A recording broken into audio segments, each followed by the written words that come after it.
Welcome back to Talk Today. It is 6:27. We'll have the papers in just a moment, but here's what else is coming up in the programme. The first part of The Crown's final series is released. Is it 8 a.m. today? Not yet. No. I mean, it's released. It will be released at 8 a.m. You were quite quick this morning. Royal reporter Kinsey Schofield will be here before 7 to give us a rundown of the drama, and then later on, our Royal reporter Sarah Hewson will give us absolutely everything. Man United chief exec Richard Arnold will be here overnight. Will leave the club after 16 years as Sir Jim Ratcliffe's deal for a 25% stake nears completion. Sam Ellard brings us the latest sport at 7:45, and the Prime Minister has promised emergency legislation and a new treaty with Rwanda to ensure his asylum policy is not blocked again after the Supreme Court yesterday ruled it's unlawful. The legend is the Sun's Trevor Kavanagh will be here with his take on all the day's news. That's at 9:15. Well, let's take a look now at some of this morning's front pages. The Times says Rishi Sunak pledges to do whatever is necessary to get his Rwanda policy off the ground. Fed up, Rishi? No bloody Rwanda, cries the Sun. Great headline. As the PM's deportation plan is blocked. And is nothing sacred, asks the Mirror, as private details about the Queen's death are revealed in a new book by Harry and Meghan's biographer, Omid Scobie. Broadcaster Emma Wolfe and journalist James Bloodworth join us for a look through the morning papers. Welcome, one and all. Morning. Morning. Morning. Great. Em, we're going to start with you. Front page of the Express. The two main news stories, obviously, Sunak has vowed to defy foreign judges and to go ahead with deportations to Rwanda, despite the Supreme Court saying no and Suella Braverman throwing a hissy fit and leaving. Yeah, so if you thought he was in a mess on Monday with his disastrous reshuffle, if you thought he was in a bit more of a mess on Tuesday with his lovely letter from Suella, which was so much fun, he's now in an even more of a mess on Wednesday with this ruling from the Supreme Court yesterday. The Rwanda policy is unlawful. Migrants face being sent back to their own countries and they face being mistreated. But he has a plan. It's OK, don't panic. He has a plan. He will do whatever is necessary. Exactly what the plan is not quite clear. But this small boats policy is in tatters. The right wing of his party are in uproar, are up in arms, the whole thing. It's not going well for Rishi Sunak today. James, can you help me out with something? I'm not morphing into Nicola Thorpe, but there's something that concerns me about this, right?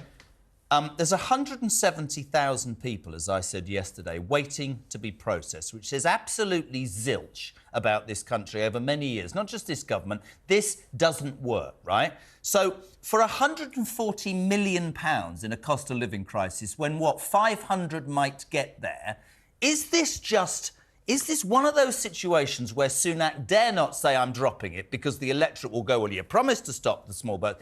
Can he, in 12 months, achieve this? Because, listen, I'm being honest. I'm cynical. I am cynical. So why doesn't he just front up and be honest? No, he can't achieve it. And it's an example of 140 million being spent on a gimmick rather than being spent on actually processing the people who are claiming asylum. So we have a backlog in this country going. You have people who arrived even in 2020 who they still haven't processed. And this is kind of government by headlines.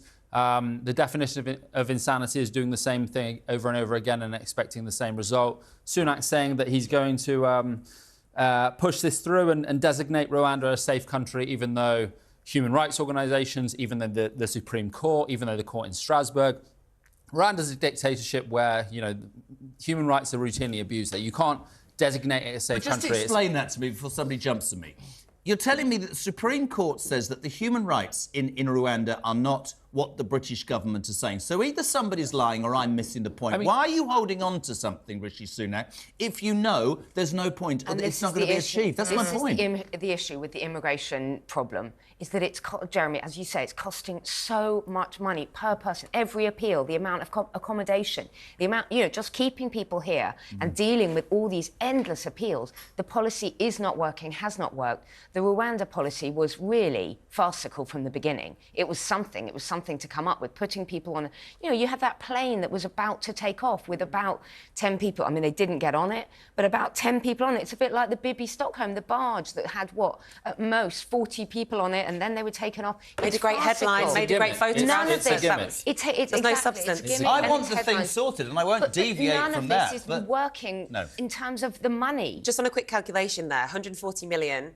If you were to spread that between the 170,000 people that we have awaiting processing at the moment, that's £824 per person Can I do something that else? could have been used. But also to they don't. Can I do something else? They don't even have the officers. They don't even have the people needed to process those claims. We don't have. And if 500 go to Rwanda, it's nearly 300 grand a person. Per for person. 140 Per million. person. It's a bit like also with they're spending Absolute 7 million a day on putting migrants up in hotels, whereas that money would be much better spent in the Home Office, in the Border Force, so we can like Germany processes every asylum claim within a month. I will never... The biggest deterrent, if you don't want people coming here fraudulently, is to process them and then send those people who aren't eligible to stay back, and then allow those people who are allowed to stay here. The Home Office know there is no chance of tackling immigration. They know that they're never going to do it. Can I just ask that for good people, men and women listening to this, watching this, right? There is no chance, Emma Wolfe, you've just said, that the Home Office can sort this out. Home Office... Is that not the very bloody least we should expect from our Home Office? Exactly, but Home Office insiders have been saying for months and months and months now that it's all just window dressing, it's all just gimmicks, it's all just trying to stick to this pledge that was made. But going back, many governments have said they're going to tackle this. But he didn't even bring it in, did he? He wasn't PM when the Rwanda plan came to fruition. It was Boris Johnson. It's just really interesting. It's like Rishi Sunak's Rwanda policy. Well, it was Priti Patel and Boris Johnson that brought it in. I genuinely think it's been found out this week, sorry. I think he's on very borrowed time. Psychodrama. Absolutely. Well, moving on to the opposition now. Psychodrama here overnight. Front page of the Times. So Keir Starmer's faced his biggest rebellion in the Commons to date over demands, an SNP motion calling for a ceasefire in Gaza. So Keir Starmer's position on this is to call for humanitarian pauses in the fighting, to allow aid to get through. But several, Jess Phillips being the most high-profile shadow minister, has resigned, broken the whip because she believes that there should be a ceasefire in Gaza. I think Keir Starmer's in a slightly difficult position. I don't know what the right answer is.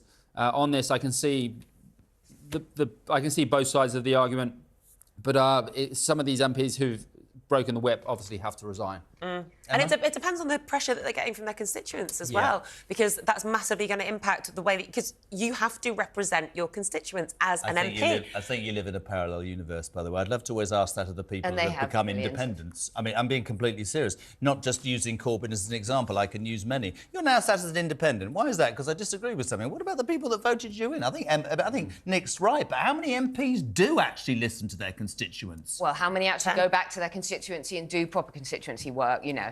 But this is... Jess Phillips certainly does. She's also potty-mouthed and, you know, out of control at points. I mean, some of the stuff... Oh, Emma. Really? This is classic Starmer, though. You'd think that he would capitalise on this disastrous week. Well, you were discussing this with Peter Cardwell. You'd think he would capitalise on this absolutely appalling week for the Prime Minister, and instead of which he's already in disarray by Thursday morning.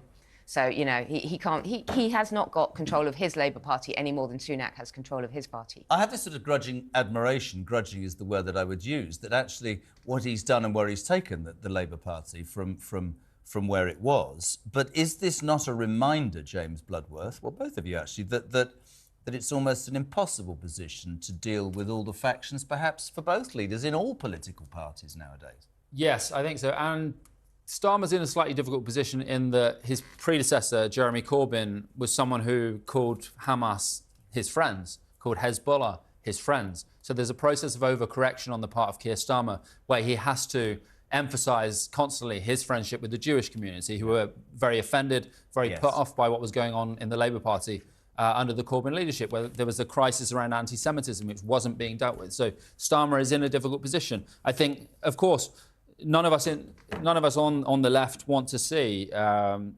this in Gaza. We support a two-state solution in Israel-Palestine. But at the same time, what happened on October the 7th, I mean, Hamas has to be removed. That cannot be allowed to happen again.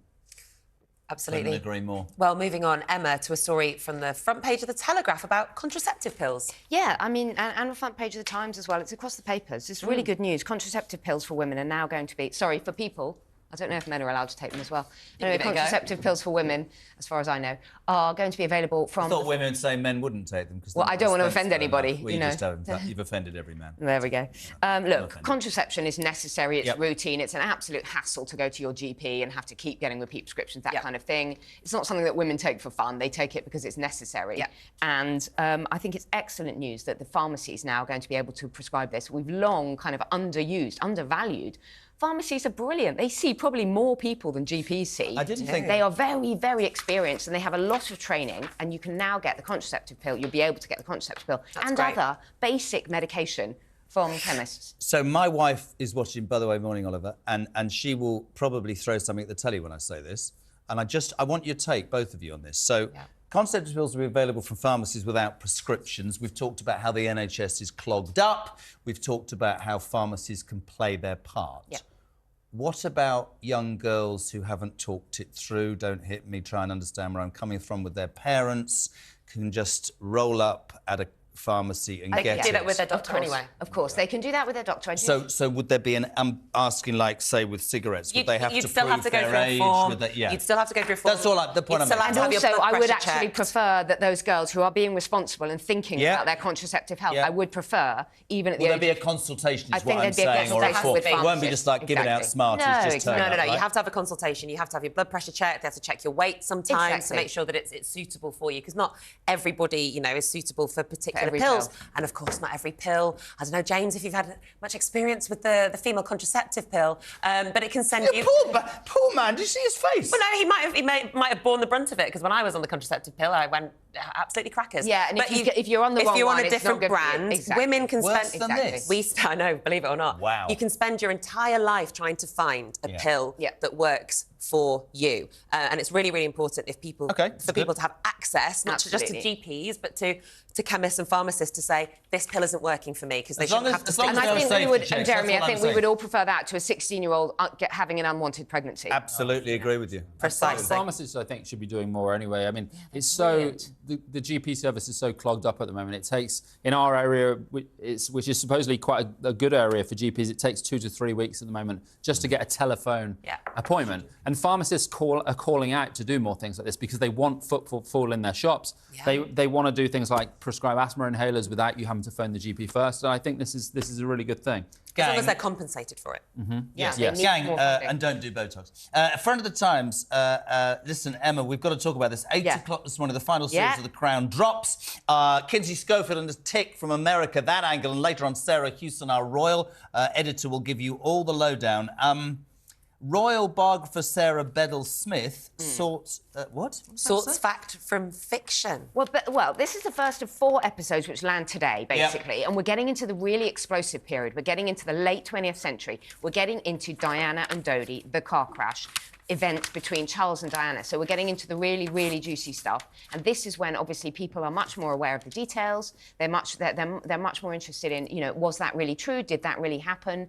Did Diana really say that? Did Charles really do that? So it's this kind of thing that we're now being able to tease out. For example, Prince Margaret was the only one who went to Camilla's 50th birthday. Was that true? No, actually, it wasn't true. So it's those kind of details that are a bit sort of royal watcher obsessive. I love it, though. But it is very interesting because these people are living now. People are still... Charles and Camilla are still around. Yesterday, we were saying, for me, this is why I find it a bit unpalatable now, because weird. I'm a royalist. I was fascinated about the Queen acceding to the throne and her father and the Duke of Edinburgh. Now it's showing stuff that I was aware of. Do you understand where I'm coming from? And also we know... I'm not as comfortable because I know what happened, I think. And you know so well how Diana and he went Charles to Margaret's... he went to Camilla's... Well, I know exactly that Camilla Parker Bowles' ex-husband might or might not have had a relationship with who was it? Who did Princess Who Anne? would not like, saying who would like exactly. a costly You get the defamation law. case? Yeah. You going to be watching it, fan?